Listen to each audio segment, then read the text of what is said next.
O Anime Recaps Tagalog, mapapawaw ka sa sarap. Nax.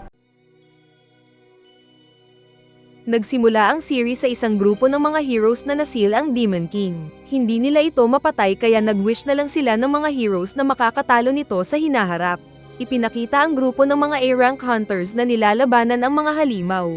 At bawat isa sa kanila ay malalakas ang kanilang attack skill at magic. Kaya madali lang nilang natalo ang kanilang mga kalaban. Kalaunan ay nag-inuman sila sa isang bar. At sinabi ng ating bidang si Yok na nais niyang mag-resign sa grupo dahil palagi namang mababa ang binibigay na bayad sa kanya. At marami na siyang utang dahil sa kakabili ng mga malalakas na armas para lumaban. Sinabi ng mga kasamahan niyang mag-isip siya ng husto dahil kung aalis siya ay siguradong mas mahihirapan ito sa hinaharap dahil wala na ang mga malalakas nitong kasama. At sinabi pa ng mga ito kapag aalis siya ay hindi na siya makakabalik. Pero sinabi pa rin ni Yok na aalis na siya ng tuluyan. Nagpunta ang ating bida sa isang guild para magpa-register ulit. Isa siyang mage at alchemist at dito ay masaya siyang binati ni Marina na dati niyang estudyante. Nang malaman ni Marina na naging single ulit si Yok ay agad siyang tinawag ng mga dating estudyante ng ating bida na panay mga chicks. At nagkasundo ang mga ito na maging isang grupo. Pero nakiusap ang bida na tawagin siya sa unang pangalan. Ang unang quest na kinuha nila ay mag-explore sa isang dungeon para kumuha ng isang mamahaling ore. At dahil nababagalan ang bida sa detector ni Marina ay inilabas nito ang isang mahiwagang lampara para ma-detect ang mga trap sa paligid. Kaya masaya ang mga chicks na kasama niya at patuloy silang naglakad.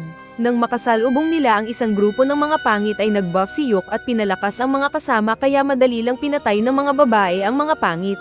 Pagkatapos pa ay nakarating naman sila sa kwarto kung saan nakapwesto ang mga minerong zombie. Agad na umiwas ang bida sa isang kalaban saka din mabilis na pinalakas ang mga kasama, at sa isang magic spell lang ni Rain ay muling naging bangkay ang mga zombie. Kaya muling na-amaze ang mga babae dahil sa buff skill ng bida.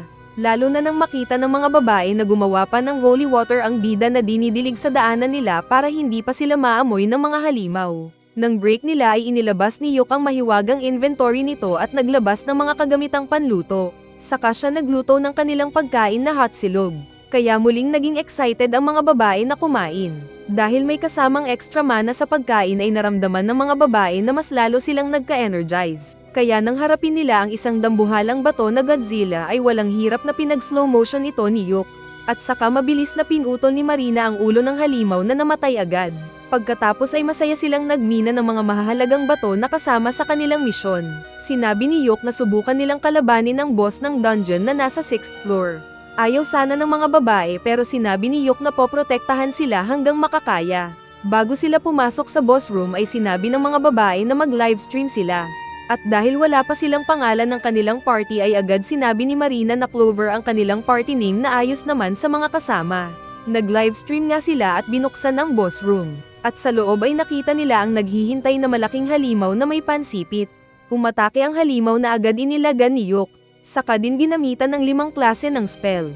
At dahil hindi pa tigok ay ginamitan ni Yok ng gravity spell at natigok ang halimaw. Sa mundong iyon ay isang trabaho ang pag-livestream ng mga adventurers. At parang katulad din ito ng YouTube na mayroong mga viewers at video creators. At may namangha dahil sa lakas na pinakita ni Yok sa pagpatay sa dungeon boss. Sa karwahe pa uwi ay sinabi ni Silk na mas maganda kung si Yok ang maging leader nila na pinayagan ng mga kasama.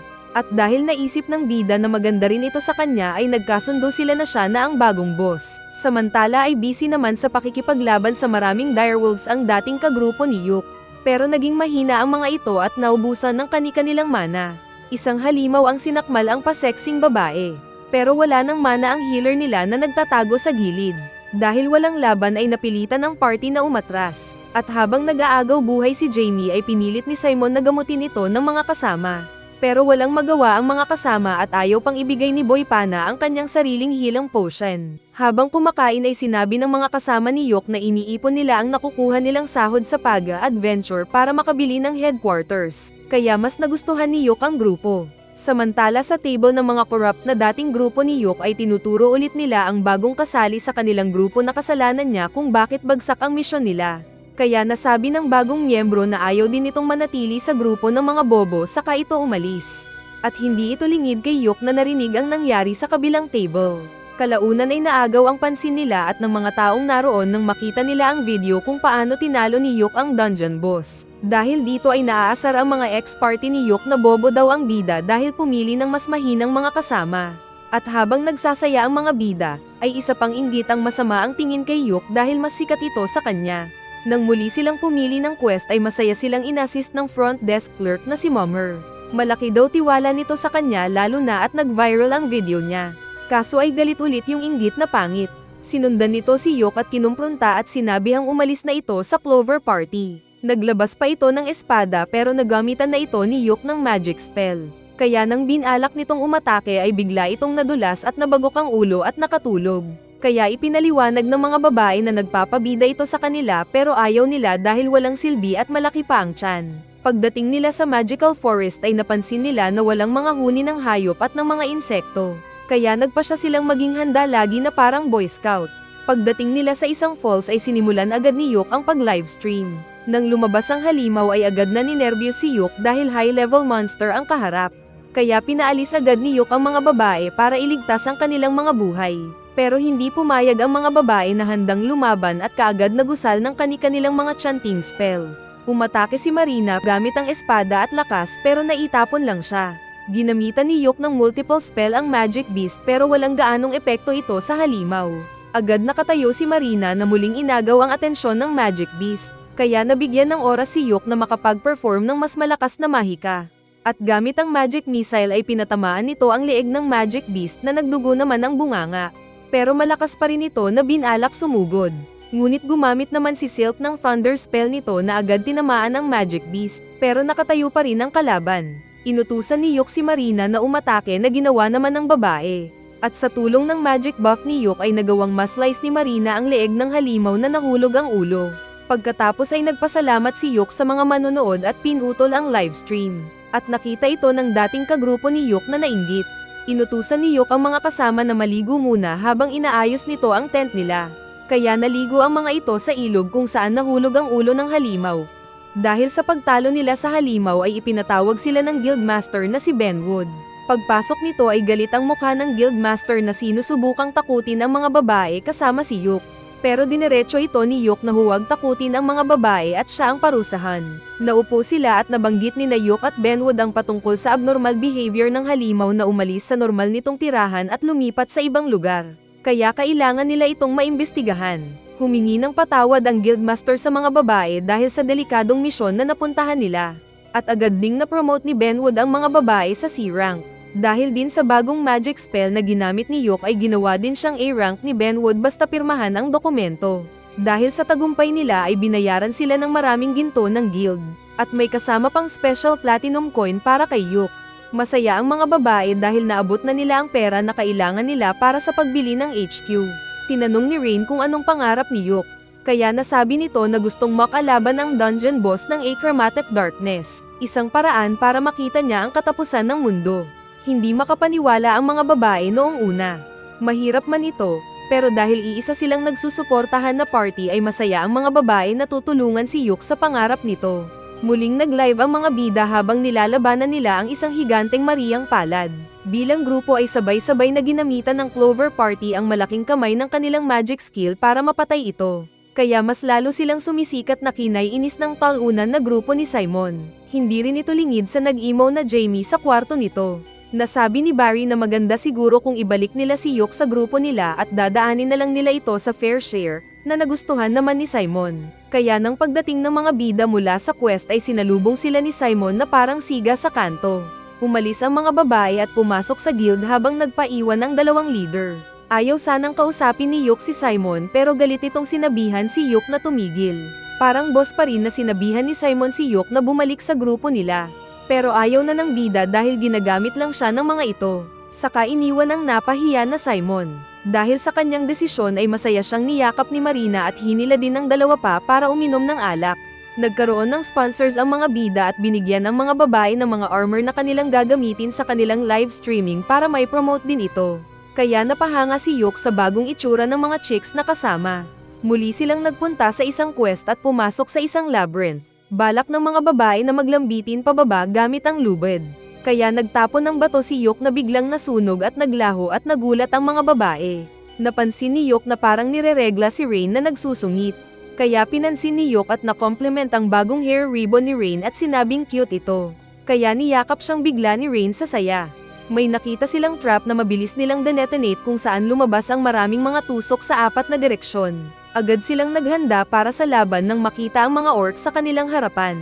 Alam ni Yok na orc ang mortal na kalaban ng mga elf kaya sinabihan nitong maging kalmado lang si Silk. Nag-buff ng pampalakas si Yok kaya nang magtapon ng bowl ang apoy si Rain ay nasaktan ang mga kalaban. Saka pa ito pinaulanan ni Yok ng mga malaking bato, kasabay ng mga palason ni Silk. Sumugod naman ang tank na si Marina at pinatay ang mga natitirang mga higanteng orc. May binigay si Marina na nasirang spell scroll mula sa mga orcs. At nasabi ni Yok na ang gamit nito ay pagpapalabas ng mga nakatagong skill at abilities ng gagamit nito.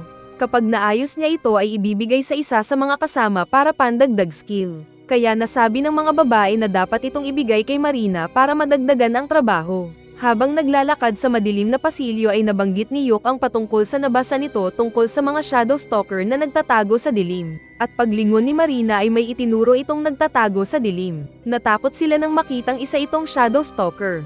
Inakala ni Yok kung hindi ito makakalapit sa kanila dahil sa barrier sa ere. Ngunit biglang tumalon ng anino pababa at walang hirap na nilagpasan ang protective barrier. Agad nagcast ng buff spell si Yok para sa mga kasama. Pero nang magpakawala ng attack spell ang halimaw ay agad nataman si Marina at nanghina. Kaya nagtaka si Yok dahil nasira ang protection spell niya. Agad namang tinulungan ng 2 pang babae si Marina samantalang direkta na umatake si Yok sa kalaban. Nag-teleport siya sa likod ng halimaw para umatake. Ngunit nakita siya ng kalaban at nilagyan ng curse magic. Kaya hindi nakagalaw si Yok at nahulog sa sahig na walang malay. Mabilis siyang sinubukan na ma-heal ni Rain. Samantalang inilabas ni Silk ang power na ugat-ugat. Pero magaling ang kalaban na nakailag at nagpunta sa likod ni Silk. Pero tinulungan siya ng nakabangon ulit na Marina. Nagpalabas naman ng mga ice power si Rain pero nakakaloko lang na umilag ang kalahi ni Venom. Inatake nito si Marina at kasunod din agad si Rain. Sinubukan pang lumaban ni Silk pero nagpalabas pa ng mas maraming dark magic ang kalaban na muntik na siyang malaspag. Mabuti na lang at nakabangon ulit si Yok na gumamit ng light defense magic. Ginamitan niya ng pampadulas ang kalaban na Natomba-Tomba saka din ginamitan ng multiple spells kasama ang gravity na pinitpit ang shadow. Nag-heal ang mga babae at agad hinuli ni Silk ang halimaw na tinusok pa. Inispada din ito agad ni Marina. Saka ginamitan ni Rain ng light magic kaya tigok ang shadow na hindi na nakapalag. Napansin ng mga bida na abnormal ulit ang pagdating ng shadow enemy sa dungeon na iyon. At para sa kanilang kaligtasan sa mga chismosang viewers ay saka na lang nila sasabihin sa Guildmaster ang balita. Nakita ni Rain na nasugatan ang mukha ni Yok kaya agad niya itong nahil. Kaya naging virgin ulit yung sugat ni Yok sa mukha. Wow! Bilang ganti ay nirefresh naman ni Yok ang naubos na mana ni Rain. Kalaunan ay nakalabas na sila ng dungeon at nakapag-report at naisubmit na ni Yok ang footage ng kanilang quest. Saka na lang daw sila ipapatawag ng Guildmaster at sponsors kung sakali. Samantala ay naging kawawa ang grupo ni Simon dahil para silang pulubi na nauubusan ng pagkain. Dahil wala silang bagong mabuli, ay si Jamie naman ang sinisisi nila sa pagiging failure nila. Dahil daw mahina lang ito at mabagal pa sa pag-upload ng live streaming nila. Sinabi ni Mummer kay Simon at sa grupo nito na kung patuloy silang palaging mission failed ay pwedeng bumaba ang kanilang rankings. At mas magandang kumuha na lang sila ng Class C quest para mas matapos nila. Ngunit ma-pride si Simon at mga kasama na gusto ng higher rank quests. Sa bar ay muling nag-usap sina Simon at ng mga kasamang talunan. Nais ng tatlo na muling imbitahan si Yok sa grupo nila. At para magawa iyon ay kailangan nilang puntahan ang Achromatic Darkness na pangarap ma-explore ni Yok. Hindi nila kailangang seryosohin ang misyon pero sa ganitong paraan ay pwede nilang maimbitahan si Yok na may pangarap puntahan ito.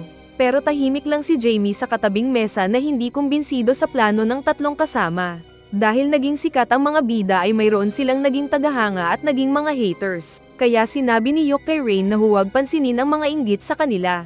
Kalaunan pa ay ipinasyal sila ng isang realtor sa ilang mga bahay baka sakaling magustuhan ng mga bida. May nagustuhan ang mga bida na property pero gusto pa nilang puntahan ang iba pa. Pero nang magpunta sila sa lugar malapit ang HQ ng grupo ni Simon ay sinabi ng mga babae na huwag na silang tumuloy dahil ayaw nilang maging kapitbahay sina Simon. Kaya binili nila ang nagustuhang bahay ng mga babae at doon nag-ayos. Hindi daw inasahan ni Yok na ayos lang sa mga babae na kasama siyang tumira sa bahay na iyon. Pero ang mga babae pa ang nagpilit sa bida na isa sa kwarto doon ang pag-aari niya. Habang kumakain sila ay naagaw ng kanilang atensyon ng patalastas sa TV na binuksan na daw ang Achromatic Darkness Dungeon para imbestigahan ng mga adventurers. Natigil si Yok na kinalabit ni Rain kung ayos lang ba ito. Pero sinabi ni Yok na nag-iba ang pangarap nito dahil nagkaroon sila ng kasunduan na lahat sila ay pupunta doon at magla-livestream. Ipinatawag sila ni Mummer dahil may request letter para kay Yok. Mula ito sa party ni Simon na nais siyang tawagin. Pero sinabi ng bida na hindi siya interesado. Kaya nang nasa palengke sina Rain at Yok ay nilapitan siya ng naiinis na Simon dala ang request letter nito. Galit nitong sinabihan si Yok na kaya siya nag-open ng request para mapasok ang nakalock na dungeon dahil para ito kay Yok. At muling sinumbatan ng bida na iniwan na lang daw niya ang grupo nila. Dahil dito ay hindi nakatiis si Yok na ibinalik ang pagkakasala kay Simon. Sila daw ng Thunder Pike Party ang nagkasundo na tanggalin siya dahil masama ang mga ugali nito. At sinabi pa ng bida na hindi na sila magkaibigan dahil sa masamang ugali ni Simon at ng ka-party nito. Dahil dito ay nag-aalala si Simon na bumagsak sila, pero wala na daw pakialam si Yok na hinila si Rain paalis. Kinausap ni Benwood si Yok at sinabi nito ang patungkol sa abnormal na pagdalaw ng mga dungeon sa paligid.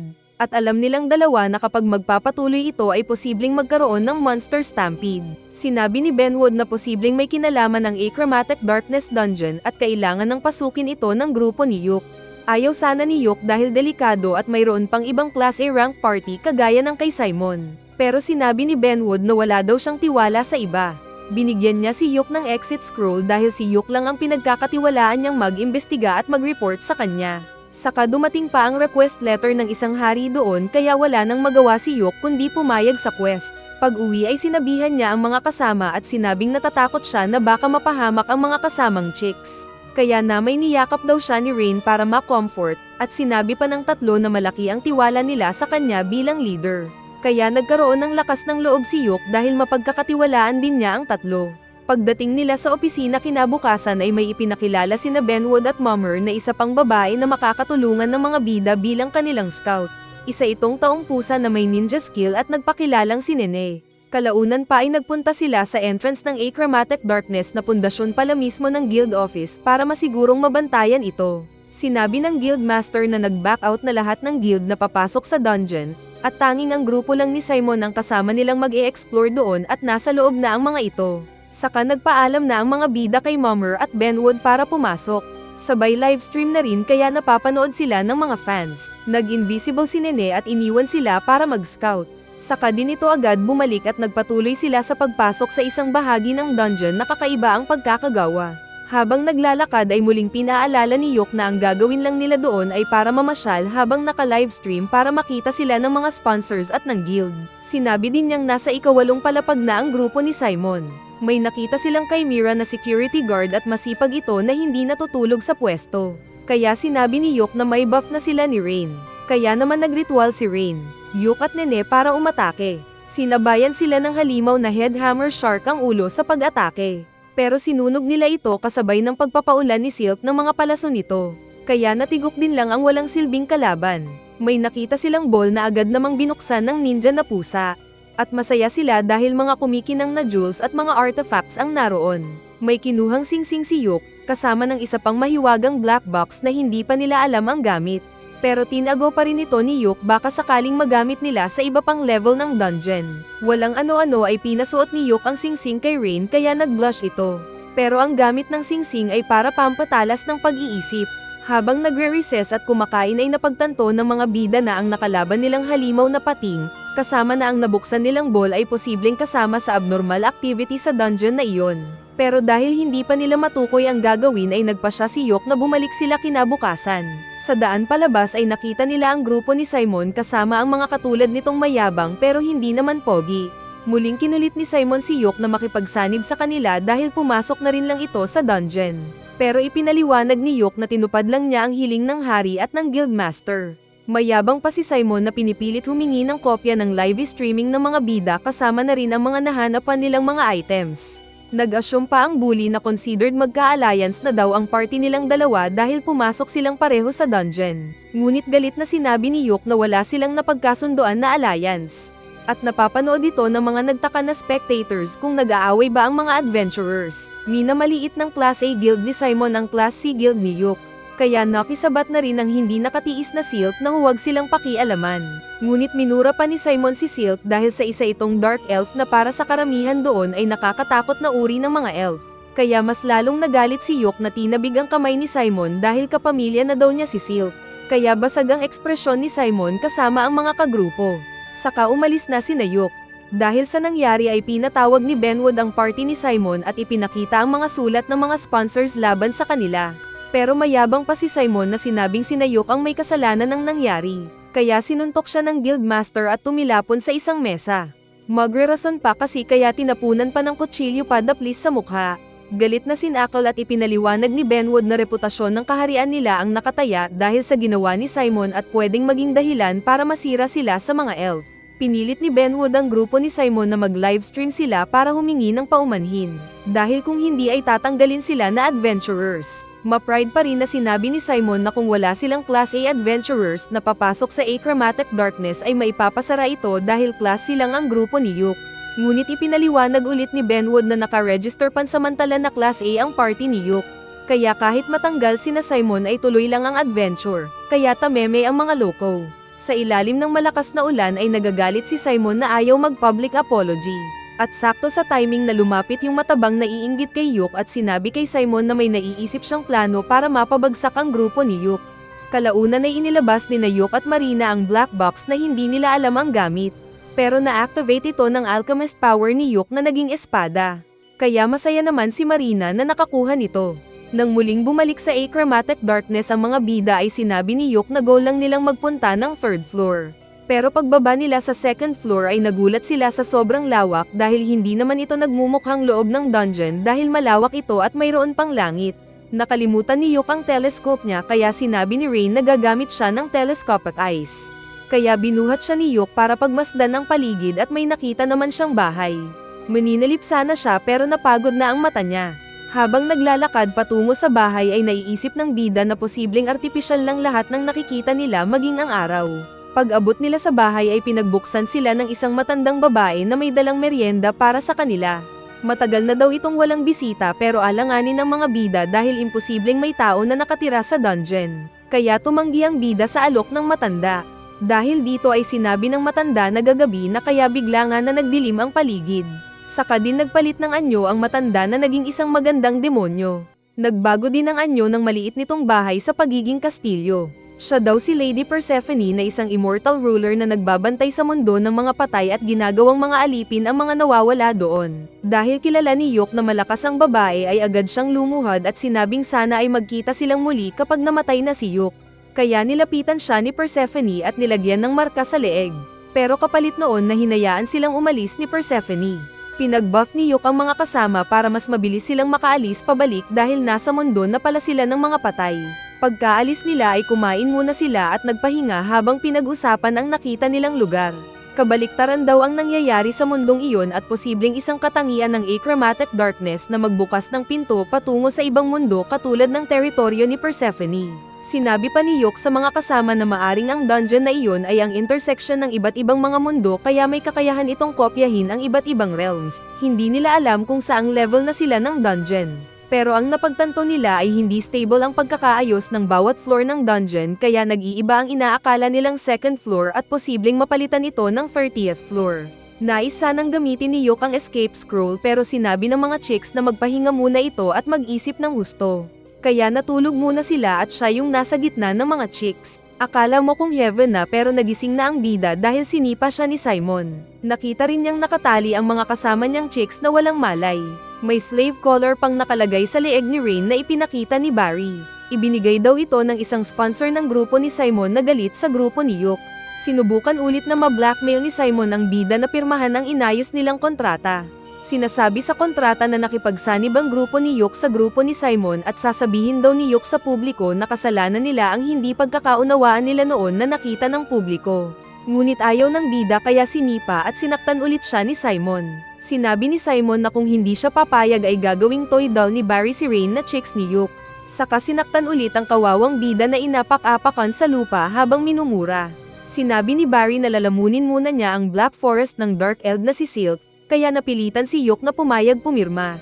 Ngunit habang pipirmahan na sana ni Yok ang kontrata ay biglang lumindol ng malakas at nagkabitak-bitak ang lupa kaya nahulog ang mga abusadong grupo ni Simon. Nahulog din si Yok kasama ng mga nakataling chicks pero bigla silang lumutang sa ere dahil sa tulong ng mahika ni Jamie. Ligtas silang nakatapak sa lupa samantalang nakita nila sina Simon at mga kasama nito na nasaktan sa pagkakahulog. Nakita nilang may dumating na maraming orc kaya agad na kinuha ni Jamie ang gamit ni Yok at ibinigay sa lalaki. Kaya agad gumawa ng defense shield si Yok para sa kanila. Gamit ang mahika ay gin-icing naman ni Jamie ang mga babae ni Yok. Kaya tumulong din si Rain sa paggawa ng shield. Dahil dito ay nailabas ni Yok ang escape scroll nila at inactivate para umalis. Inutusan ni Yok si Jamie na tulungan ang mga kasama para umalis na din doon. Kaso ay nakabangon pa si Simon na tinutukan ng kutsilyo ang leeg ni Rain kaya naistorbo ang protective shield nila at napilitang lumaban sina Marina at Nene. Patawa-tawa pa ang manyak na Simon pero tinulak siya ni Jamie sa likod kaya nakatakas si Rain patungo kina Yok. Naziko ni Simon ang mukha ni Jamie na natamba. Nagpatulong sina Barry at Camelia kay Simon pero sinabi ni Simon na bahala na sila sa sarili saka ito naglakad paalis. Pero sinaktan siya ni Jamie kaya lahat sila ay nanghihina na napahiga sa lupa. Tinawag ni Yok si Jamie pero hindi na ito makatayo at nagpaalam na lang. Hanggang nakaalis na sina Yok at mga kasama. Naiiyak si Simon dahil naiwan, pero gumamit ito ng droga na tinusok sa leeg. At napahiyaw na lang sina Barry at Camelia nang lapitan na sila ng mga orc samantalang nawalan na ng malay si Jamie.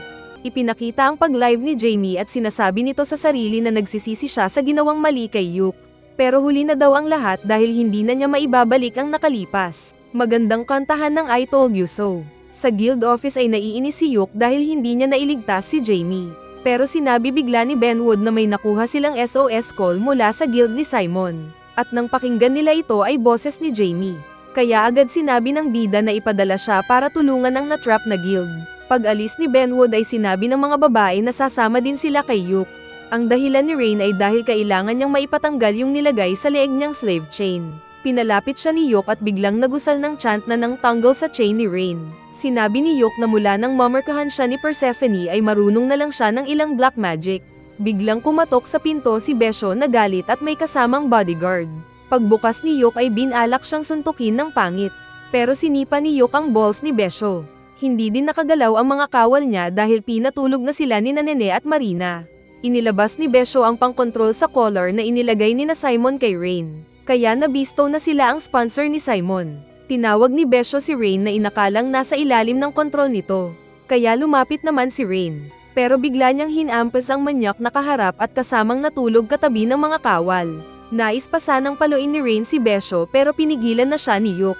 Inilagay ni Rain ang slave chain spell sa leeg ni Besho. Saka sinabing huwag na siyang istorbohin kung ayaw mamatay sa masakit na paraan. Nais sana ni Besho na mapansin ni Rain. Pero hinawakan ni Rain ang kamay ni Yok at sinabi na pag-aari na siya ng bida. Kaya nasaktan si Besho at nagulat din ang lahat kasama si Yok.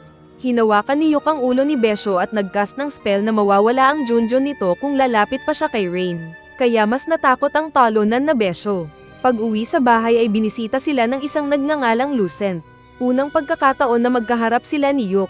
Pero naglabas ito ng scroll of exit saka ibinigay kay Yok dahil alam niyang muling papasok ng achromatic darkness ang bida.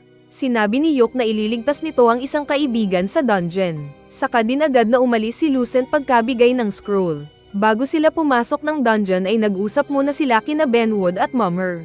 Sinabi ni Yok na kung ano man ang ninanais ng isang adventurer ay sa mundong iyon sila dinadala ng achromatic darkness. Kaya nang sina Mummer at Benwood noon ang pumasok ay napunta sila sa pinakamalalim na parte dahil iyon ang kanilang ninanais noon. At dahil ang pakay naman ni Yok noon ay para maghanap lang ng abnormalities sa dungeon ay dinala naman sila sa pinaka-abnormal na mundo na teritoryo ni Persephone. Pinag-ingat sila ni Benwood at sinabihang magpapadala ng rescue kung sakali. Pagpasok nila sa dungeon ay agad silang napalaban sa mga halimaw na maraming mata. Ginamit ni Yok at Rain ang mahika na may backup ng mga palaso ni Silk na nagpapatigas. Nang tumigas ang mga kalaban ay saka ito sinira ng mga tank. Habang pababa sila ng hagdan ay iniisip ni Yok si Jamie. Kaya napunta sila sa isang nagmumukhang naabandon na bayan. May nakita silang bahid ng dugo na agad nilang sinundan. At nakita nga nila si Jamie na walang malay. Pero naroon din ang istorbo na Simon. Masaya daw ito dahil hindi na siya mahihirapan na hanapin si Yok. Nakita ng mga bida na naging kakaiba si Simon. At pinaliwanag ni Yok na binigyan din ng isa pang artifact ni Besho si Simon kaya nagawa nitong maging isang undead. Naglabas si Yok ng enerhiya nito pero hindi natakot si Marina na agad umatake ng espada. Nagawa niyang masabayan si Simon dahil na rin sa pag-buff ng mga kasama sa kanya. Nagawang matanggal ni Marina ang isang kamay ni Simon. Pero muli itong tumubo na kinagulat ng mga bida. Isa na daw immortal si Simon. Sinabi nitong inggit daw siya dahil maraming chick si Yok at swerte ito sa pag-adventure. Muling umatake ng malakas na power si Simon kaya nag-shield ang bida gamit ang isang scroll. Nagawa pang matrap ni na Silk at Rain si Simon. Pero muli lang itong nakalaya. Nagtagan sina Yok at Simon at galit na pinagtataga ni Yok ang katawan ng kalaban pero nag-heal lang ito. Sinabi ni Simon na wala siyang kinatatakutan at papatayin din ang mga kasama ni Yok pagkatapos niya. Nag-activate ang black mark ni Yok saka din siya nagusal ng bagong spell. Saka din pinatamaan ng isang magic missile si Simon. Akala ni Simon kung hindi siya matatalo, pero biglang nagliwanag ang katawan niyo saka din nagkakabitak-bitak.